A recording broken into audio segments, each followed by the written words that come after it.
Hello and welcome to the Populi Podcast. I'm Jay Palambella and I'm joined by Jack Powell and Thomas Lee.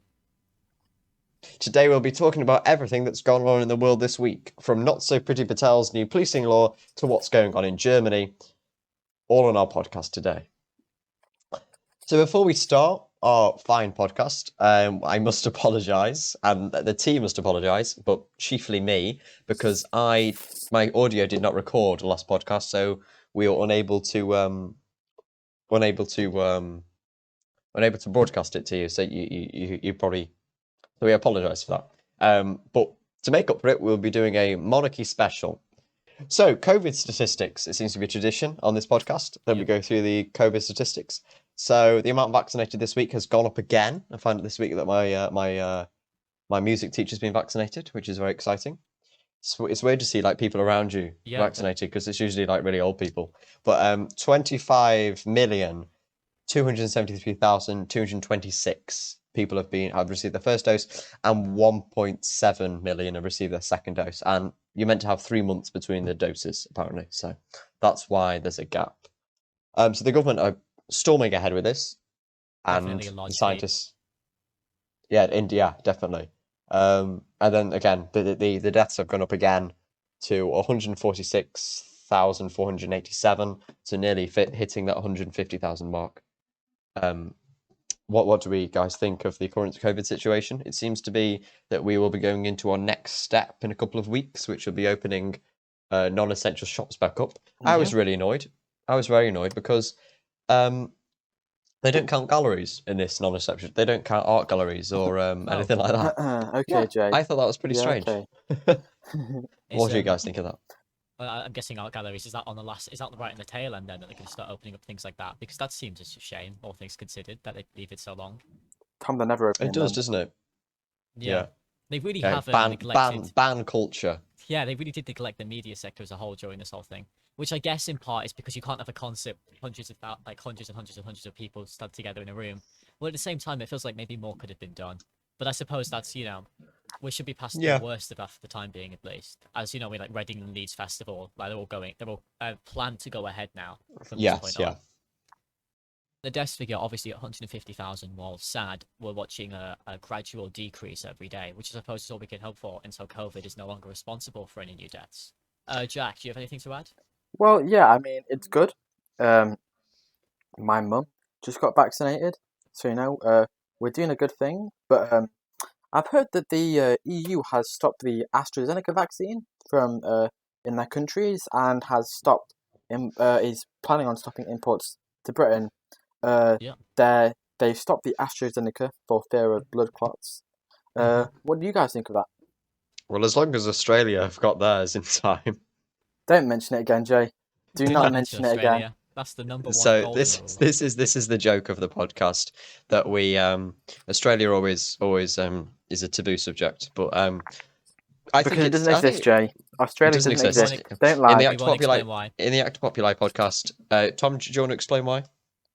I don't think they need an explanation. They just have to trust us. Australia is blacklisted for the time being. Okay. So sorry to any of our Australian viewers. You don't exist. Yeah. Okay. Tom? So, obviously, I think it's kind of interesting to see the EU do this, because I do wonder how much of it is founded, this belief in these blood clots. Obviously, as far as our government's been concerned and health advisors, it's the possibility for blood clot is so extremely low, it seems almost stupid not to take the vaccine, because COVID has such a higher death rate. And even then, the blood clot isn't death if that was to happen to you. But even then, blood clot itself, obviously we don't want to see, blood clots being caused by vaccines, but the fact of the matter is, any evidence you've seen towards is either circumstantial or so infinitesimally small it seems almost impossible. Obviously Boris Johnson's put his money where his mouth is, and he should be taking the vaccine, as should be the French Prime Minister, or is it President Macron recently. They should be taking it similar to the time Boris will.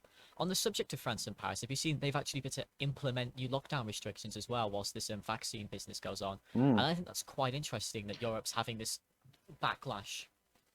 Yeah, Germany, and it's not. We're going to be getting onto the problems within Germany later. But their tighter lockdown restrictions is causing much frustration amongst the German government and much hatred towards the CDU, the Christian Democratic Union, I think, which is Yes. Angela Merkel's party. So it's causing a lot of nuisance, it seems. Mm-hmm.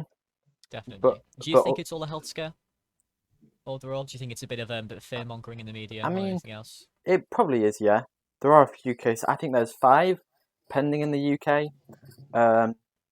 Some of them could have indeed been caused by the vaccine. I think even in your in a ibuprofen, there's one for a side effects of a blood clot. But how many do we have in? How many vaccinated do we have in the UK? 22 million, right? And it's 5 reported, or 5 pending. So it's a very small chance.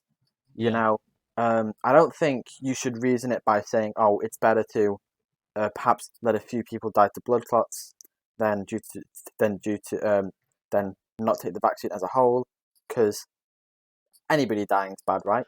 We didn't start this lockdown by trading lives for more lives. We started this lockdown to save as many lives as possible. We shouldn't switch our views, and every life is precious. But Yeah, I think Boris Johnson's roadmap is always criticised by a lot to be too slow, but I think caution is the key here with getting out of coronavirus, and it seems to be working fine. Although I don't mean to come across as rather blunt, but we still let people drive on roads, yet so many people die in cars every year. Do you get what I'm getting at here? The vaccine is going to save more people than us 5. And while obviously we don't know there's a correlation between the two. My point being would be that the speed limit's at 70 miles an hour. If every life counted, it'd be at 20, or we wouldn't have motorways at all. Yeah, I mean, it's an interesting analogy. Yeah. Right. So on to the next subject, and we are kind of we've been motivated by current events regarding the Sarah Everard case and the subsequent Policing Act, and how it was passed by 359 to 258. If I remember, all and Tory MPs voted for it as all, well. 200 all and Tory MPs. 263. Yeah, okay, 263, and we have been motivated to go over the failings of the Johnson cabinet, and then bring them in, and then use this as a critique of the Johnson government, especially now that we're going to be talking a bit about Germany as well today, but we just thought that it was a good idea to change the itinerary a bit, just to considering the recent events, definitely. Yeah, definitely. So I'll start. Let's go over the one we've already covered. Matt Hancock giving a 30 million contract to his friend. This is a clear case of government corruption. This is not a efficient use of money, especially in a time where PPE equipment is in such need. This is a clear breach, and we didn't really hear much of it. Another one is the policing minister took £800 a month of it in his government expenses to pay for his podcast, yet it's still worse than ours. How do you explain that?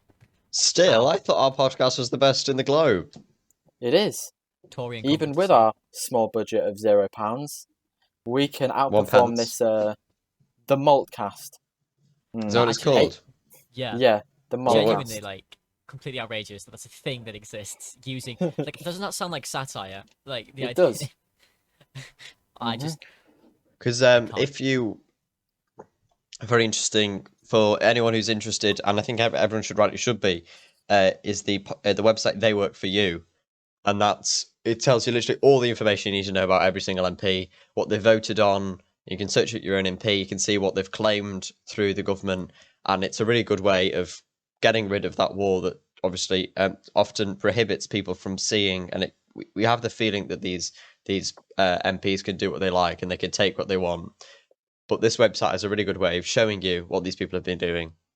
I think that's a really good way of doing that. Definitely. So that's www.theyworkforyou.com. Just search up your address and it gives you your local MP. For example, the MP for Warrington South, the constituency for both me and Jay, not Tom, because he's a northerner. Yeah. Or a Warrington northerner. And this guy has to vote some, has consistently voted against measures to prevent climate change, consistently voted for a stricter asylum system, consistently voted against EU integration, and voted for measures against tax avoidance. So if you want to know more about your MP, go to this site, type in It's your very good address. indeed, and it's also very good for showing voting and who's voting on what. Very famously, today, no, on the 16th of March 2021, the Police Crime Sentencing and Courts Bill was voted on. This is the second allotted day of voting I'm going to be talking about today. So the people who voted for it, we've got 359 Conservative MPs, all Conservative, voted for it, and 225 other MPs made up of Labour, Green, and Lib Dems voted against it. So this bill, I don't know if you wanted to talk about what the bill does, but the bill places great restrictions on protest and the specific measures that they do on that. So within the measures, there are the police chiefs will be able to kind of put more conditions on how protests are going to be run. So they'll be able to impose a start and finish time, set noise limits, and they can even apply this to a single protest by one person, which seems quite strange, arbitrary. Yeah, I don't know what you guys think of that. I think it's very interesting that they've been able to like push through this thing, because they make a lot of distinctions, a lot of vague attempts at like trying to define what these things are, left I'd say purposely vague to make it so Priti Patel, as the Home Secretary right now, can silence any protest she feels like, conveniently around the same time that protests seem to be like, can I say in vogue? A protest in vogue recently in the UK? Are we seeing a lot of protests recently? A lot of massive things, because... Definitely. Following the Sarah Everard case, which was the tragic case of a woman who was running and then later murdered. And she was abducted and murdered by a senior police officer. So, and then there was a Virgil in London, and then police interrupted that, and it was got very violent. And then a day or two later, this came out. Not that this was a result of that. I think this was already in the works, but it followed that. So, if we're just going to focus on the extreme here, let's say there's an individual holding a protest placard and blasting out their views on a speaker. If they refuse to follow police direction over how they should conduct their protest, they could be fined up to £2,500. It's just ridiculous. I know. Honest. You know, when I made my article on the French legislature. Legislature.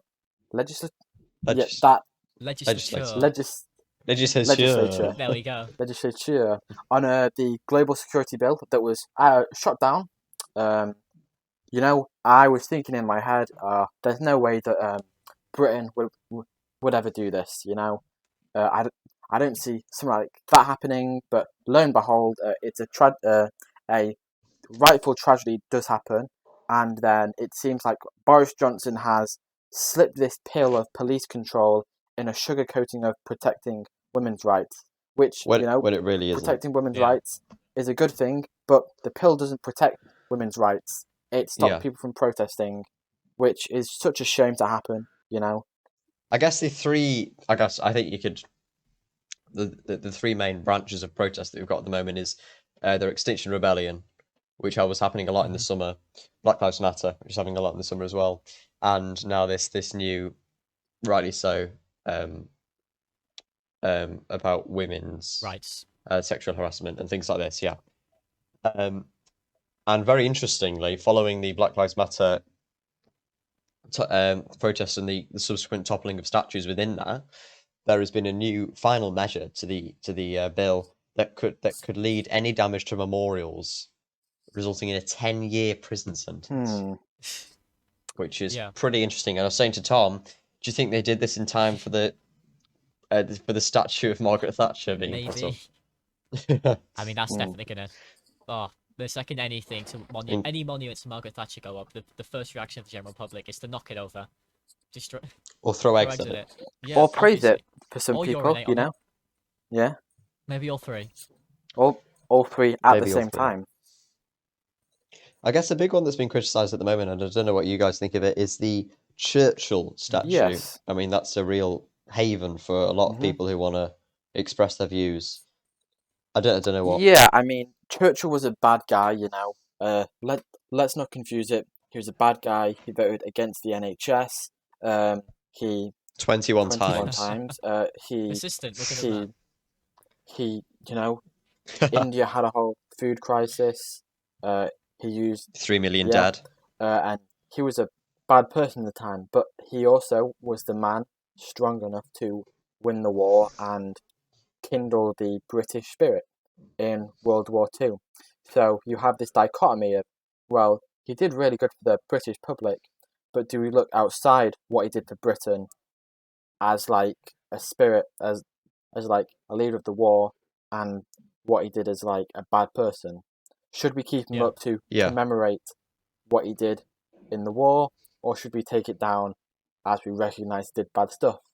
And if we recognise both, do we leave it up, commemorating the bad stuff he did, or do we take it down, condemning him winning the war for us?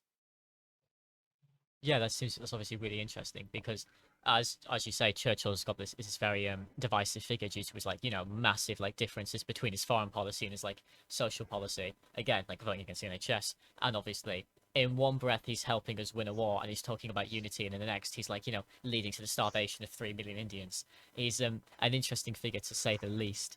But the question is, do we give someone a statue for doing a good thing, or do we give someone a statue for being a good person holistically?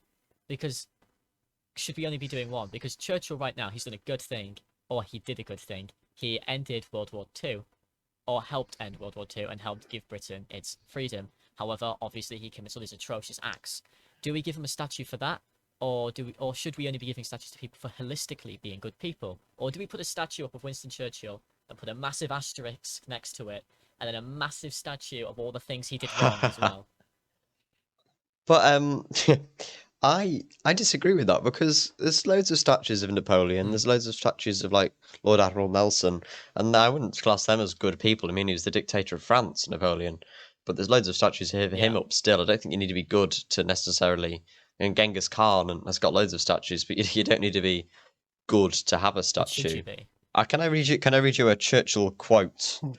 I know this is about the women's suffrage. He said, "The women's suffrage movement is only a small edge of the wedge. If we allow women to vote, it will mean the loss of the social structure and the rise of every liberal cause under the sun. Women are well represented by their fathers, brothers, and husbands." So this man was a vile man. I mean, his views were ridiculously misogynistic and racist.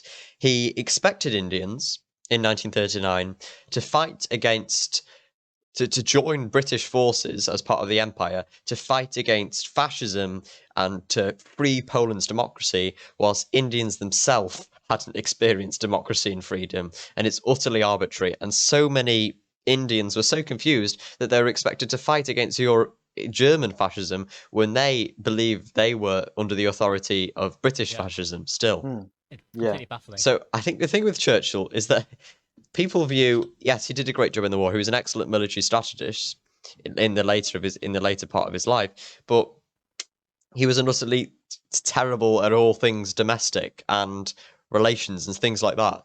So the statue and also Churchill College, Cambridge, which is an amazing college for the amount of research it does into the empire, and it's very modern, forward-focusing, but they've got a massive library. If you read any books on the British Empire, they'd always say thank you to the Churchill Archives, because they always go in the Churchill Archives because they've got so much information on Churchill and the Empire. But I don't think we should get rid of the name of Churchill College, because then people stop asking, oh, who was Winston Churchill? If we get rid of the statue opposite Parliament of Winston Churchill, people stop asking, oh, who was Winston Churchill? And then we can't vindicate this terrible racist attitude anymore, because there's no example of what it was. I think it's really important to keep these statues up as evidence of bad. And I would say that we shouldn't remove the name of Churchill, but in sheer virtue of having a statue, it is inferred that we celebrate him because we afford his name a place in the public space, and we afford him the views of the people, which is, a form of respect, and it's a form of showing that this is what the nation wants. Should we be saying that the nation likes and is represented by this guy who killed millions of Indians, but also won us the war. And I don't think we should. They're plenty. But They're they kind of are, because Churchill was voted the third best Briton yeah. By who? in 2010 by the British people. They did a vote. Who did the vote? I think it's the early 2000s. It was a massive survey. It was everyone was included, and he was voted. I think Isambard Kingdom Brunel, for some random reason, won the actual spot, but he was like second or third. He is viewed by many to be a Great Britain, but just because of because of his triumph over Nazism. But I think really interestingly, his speeches. Yeah. If you read his speeches, I've got a couple of his speeches, and they're absolutely amazing. They're really, really eloquent and awe-inspiring.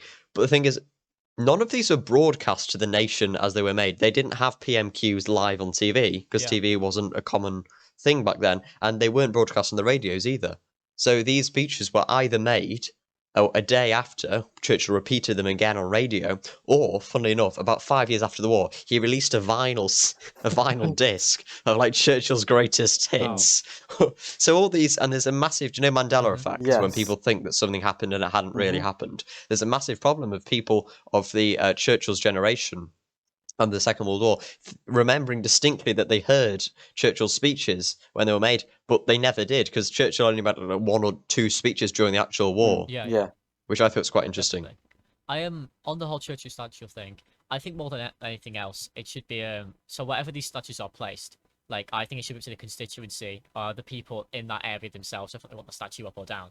I think more than anything else, it should be like it's in their local space. We should leave it to the locals there to decide if they want it there or not. What do you guys think? Yeah, that's a good idea.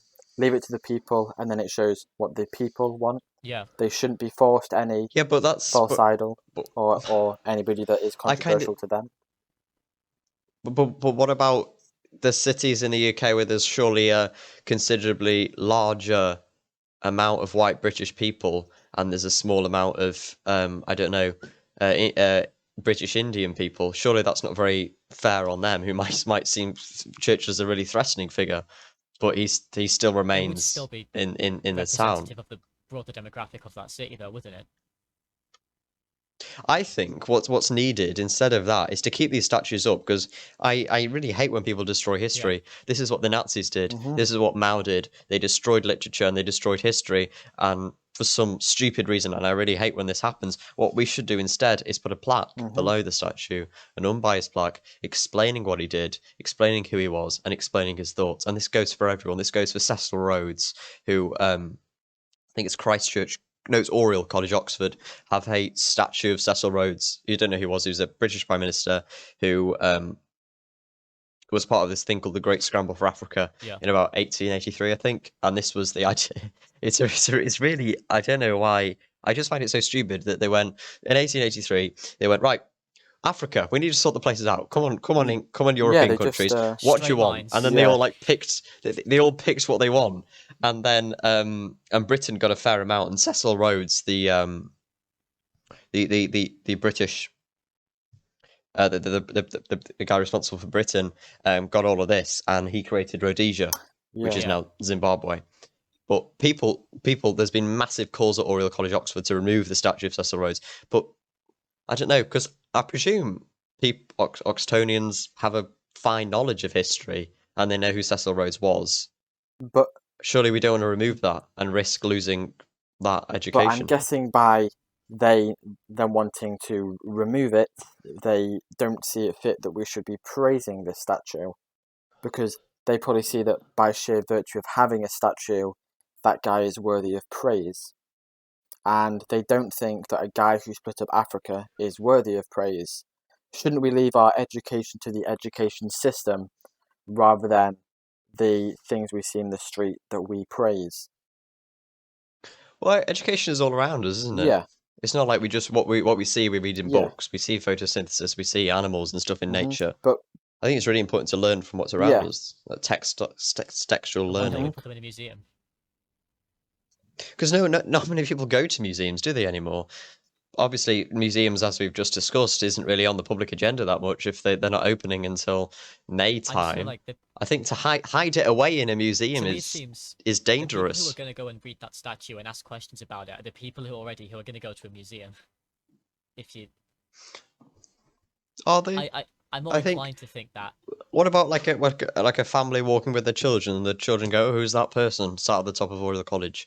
Then they can explain, Who's, and or maybe like a plaque for people to see, and they don't even need to be going to a visit. They could just walk past, and then they're aware, without having the actual purpose of going to the place to see who But it by is. giving Cecil Rhodes such a grandeur of a statue in Oxford, in a Oxford College, a very prestigious, location to have a statue, it infers that he is worthy of such prestige and grandeur and such worthy of praise and appreciation, even though he probably isn't by today's standards.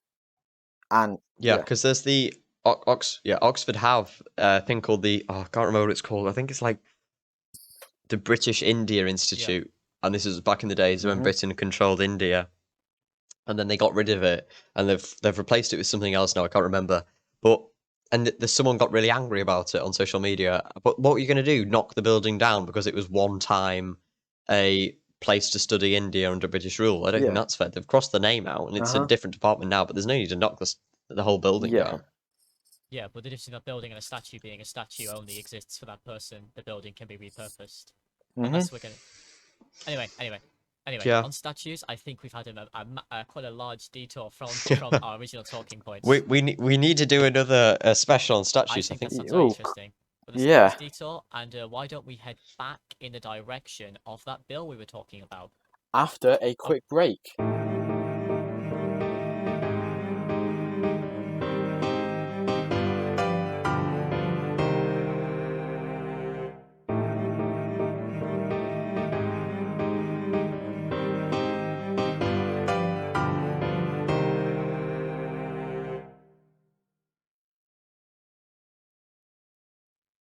Hello, everyone, and welcome back to the Act Populi, Vox Populi, if we're going to be calling that.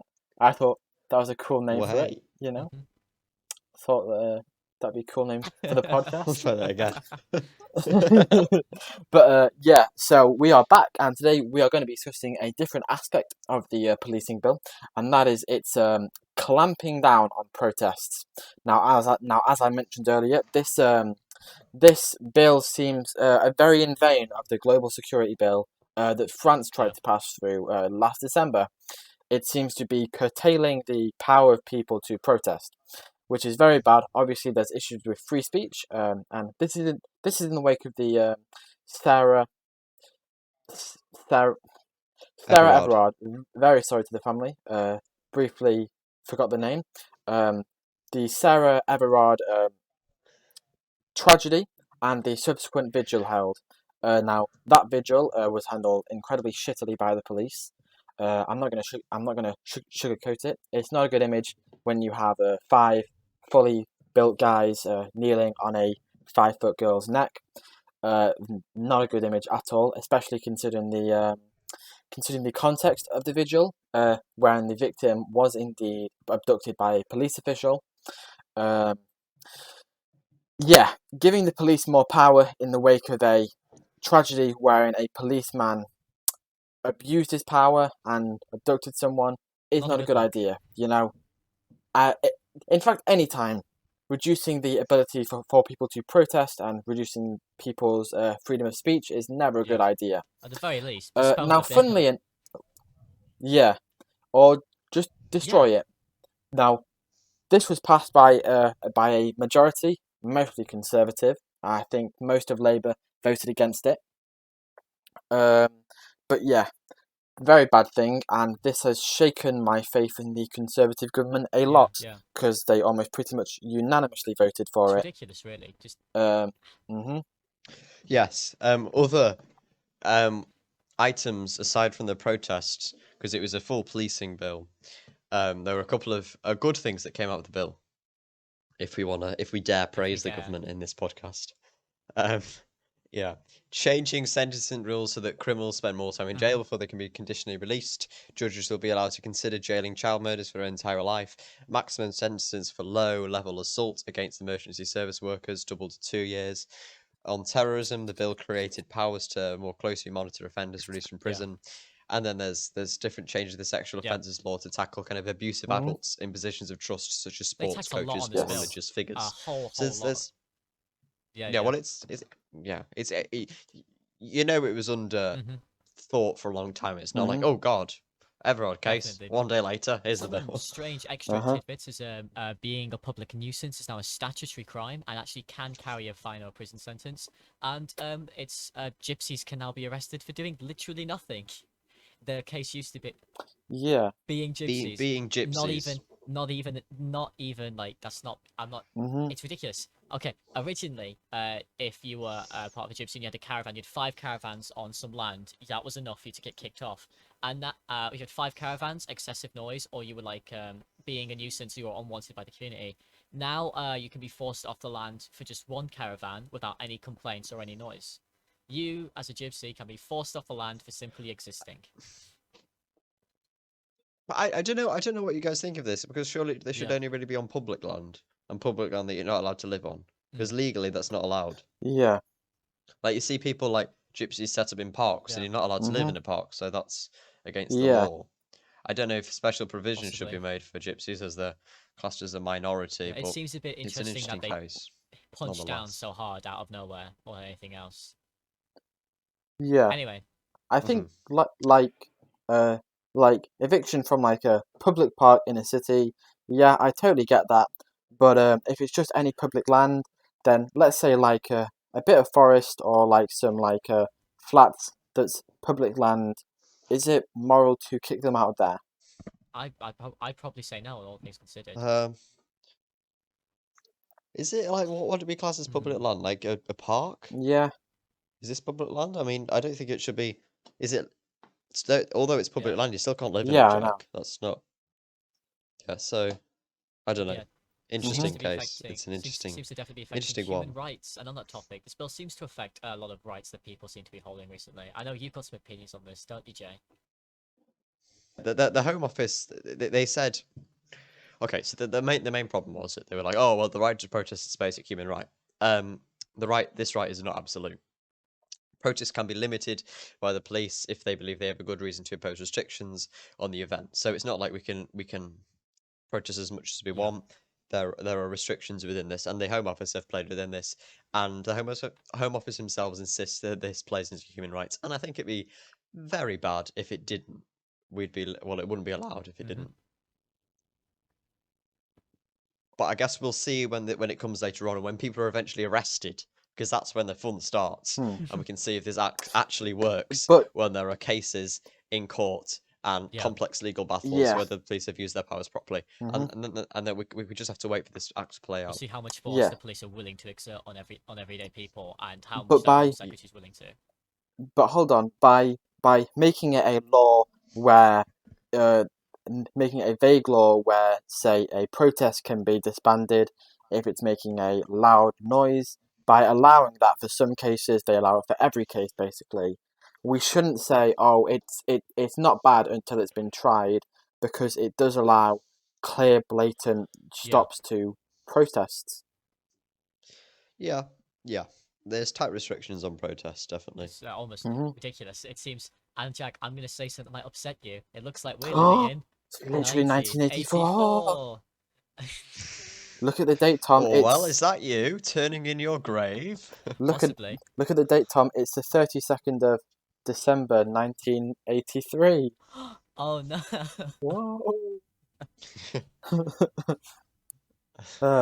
Nice. Nice. Right.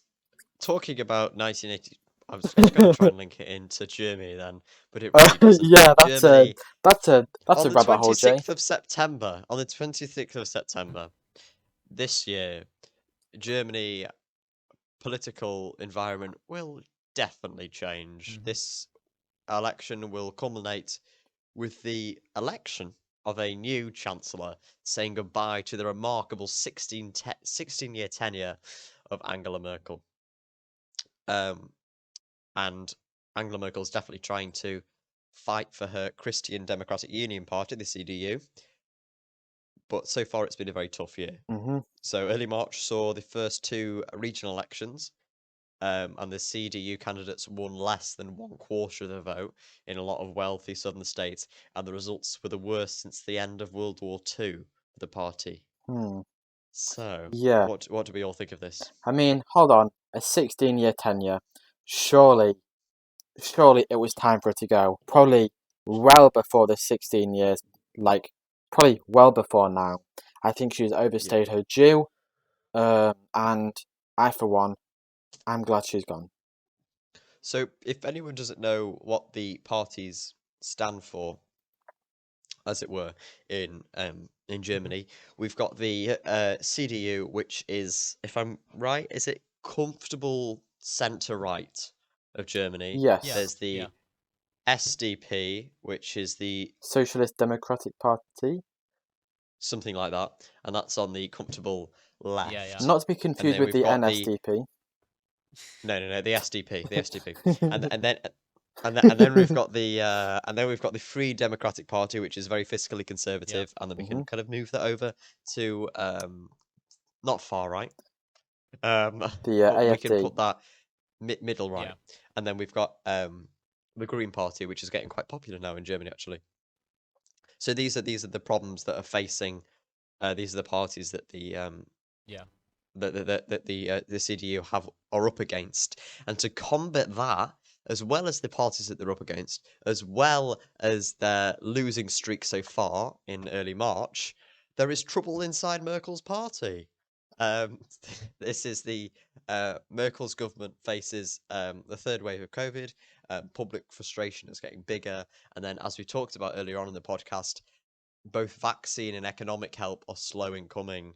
And also, on top of that, add a political scandal Oof. that two lawmakers of the centre parties, the CDU and the CSU, had earned hundreds of thousands of euros last year in a business deal involving personal protective equipment that have made headlines. A bit like Matt Hancock, but we've kind of forgot about that in So our media. Jay, could you say something smells a bit fishy? You know, Alex Salmond. But Yeah. oh yeah, Ooh. something smells a bit cocky. Oh. I'm How can something smell cocky? You know what, Jay? I'm not even going to question that. Yeah, Let's. Tom, it's your turn. I was debating to cut that, but now I'm gonna leave it in. Oh boy. I think it's for the people. Oh I boy. think it's for the people. Any Well, is this podcast going to be on Spotify? Is this our first podcast on Spotify? Yes, it will be. Indeed will be on Spotify, coming to you So- live, possibly.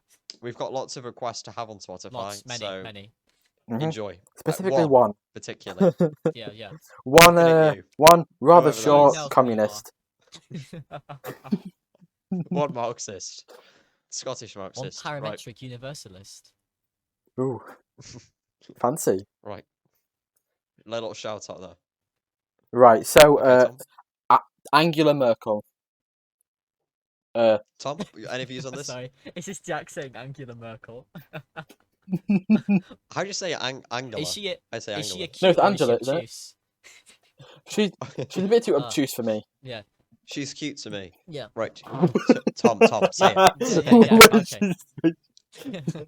Yeah, my opinions Alright. are well, I think it's quite interesting to see what is kind of like a political like institution in of herself, that being the Angela Merkel. Wondering how she's managed to survive. I think her policies are a bit too obtuse for me. I'm going to be honest. You're killing me. Well, she's cute. Well, she's cute for me. Oh, Uh, no.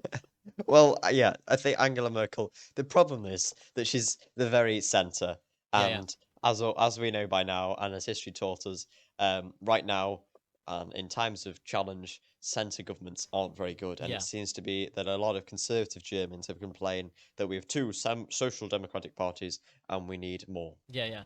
I mean, So- there is obviously the Christians Democratic Unions, and so sister party, that being the Christian Social Union of Bavaria, which is I think an interesting coalition they have between the two of them. But I would say, obviously, as a very center right party, and the Christian Social being more of a center left, they've got this interesting part where they're trying to placate both sides and garner more and more votes. And it's interesting to see that, obviously, like you said, in March they saw massive losses in like smaller elections.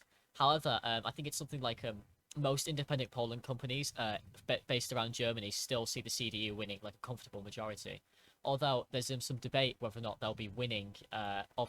Who will be the next chancellor? Because it could either be the leader of the CDU or the leader of the CSU, depending on support within the party. And this is really interesting game they're going to have to play with each other to see who ends up on top. And it just seems to be building political strife in Germany. It seems that I think the country doesn't need this right now, especially in the middle of a pandemic. But hey, that's how democracy works. Sometimes it comes at times you'd least expect it, or when you want it least. And sometimes Angela Merkel decides to step down because she knows she's basically more or less, and I know I'm exaggerating a bit. I think she's really, in some ways, destroyed Germany. And well, that's a very, very bold claim to make. I think she's hindered the country as a whole with her very meandering center policies. I disagree. I I disagree. I think she's been in there for 16 years, hasn't she? Everyone says that the first 10 years have been all right and good for the German economy, and then she's kind of overstayed the last 6. Yes. Well, I'll give her a pass on the first 10, but I will ask what Because happens. Germany's the largest economy in Europe, Yeah. and it's got a brilliant automotive industry and much, much more. I mean, it's responsible. It's far, far richer than Britain. And So we can't completely slate Angela Merkel. I don't mean to slate her economic policy. More or less her her as a figure inside the EU as a whole, because as I'm sure some people. But she hasn't ruined Germany, then, has Well, she? no, I suppose she hasn't ruined Germany. I think she's ruined the image that of herself and the image behind the EU as a whole, and she's in a way. In the last 6 years, maybe, yeah. Yeah, By overstaying her I think welcome. it's Because always people get 12 years. That's when people get angry. Thatcher, she came in 1979, then she left was it 91 or 90? Was she the longest running British Prime Minister? She was, wasn't she? I think so, something like that. I think she was the longest running consecutive British Prime Minister. People have come in and come out quite a lot. Yeah. But yeah. She's an interesting figure, Thatcher. Well, I don't want to compare the two. Do you think there are any similarities you can draw between Angela and Thatcher? What? I'm not too sure with Angela's economic policy or fiscal policy. I think Jack will be more attuned on that, because Thatcher was very, very neoliberal and very close with Ronald Reagan. What about that, Jack? I don't know too much, to be honest. So sorry. Sorry. I thank Jack for the really important economic information and insight he always gives us on this podcast. Well, that's why he's here. That's why he's here. I mean, I'm guessing, there's the EU trading bloc. She's probably been focusing on that a lot. The German economy, to me, it is a stable one, has a very large automotive industry. However, she's been very obtuse, or the EU has been very obtuse to us leaving them, and especially in the recent events of blocking vaccines to us and other countries that begin with A that we won't mention. Won't mention here. I do also want to say, on the whole, obviously not as much of a contentious topic now as it's been brought out the way by Brexit, but immigration really wasn't her strong suit, was it, overall, the way the German, French, and European strife, as well as Greece, on the whole, through the previous immigration crises. I think that's all. Is that everything we have to say about Germany? I think that is everything we have to say. Yes. And I'm going to leave you with the final thing that... I don't know what the final thing's going to be. Maybe Tom can call that out. 144. Sure. 144? Is this 1 hour and 44 minutes long? No, 1 hour and 44 seconds. Oh, thank God. Well, we're going to have to do some... Well, we were doing it quite a lot from the start, weren't we? Oh, we missed out. We lost 4 minutes and 25 seconds. Well, you're cutting loads of bits out, aren't you? Yeah. It'll be just about an hour mark, I reckon. Okay, well, that'll do. So thank you very much for listening to the podcast today, and thank you very much for making it to the end. And see you later.